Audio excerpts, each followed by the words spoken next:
কিসের নেতা? নেতা হচ্ছেন সেই ব্যক্তি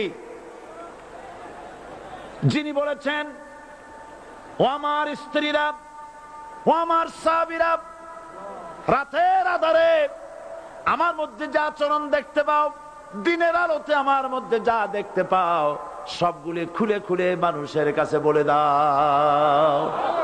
তার নাম বিশ্বনবী মুহাম্মদ রাসূলুল্লাহ সাল্লাল্লাহু আলাইহি ওয়াসাল্লাম।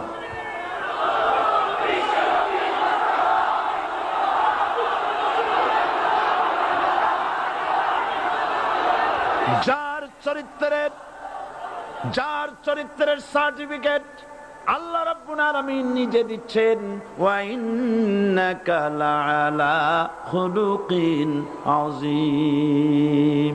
নবী হে, উন্নত চরিত্রের উপরে আপনি প্রতিষ্ঠিত। সুবহানাল্লাহ। কে সার্টিফিকেট দিচ্ছেন? আযীম, আযীম। আরবিতে চওড়াকে বলা হয় আরিদ, গভীরতাকে বলা হয় আমিক। কত প্রশস্ত, যা মাপার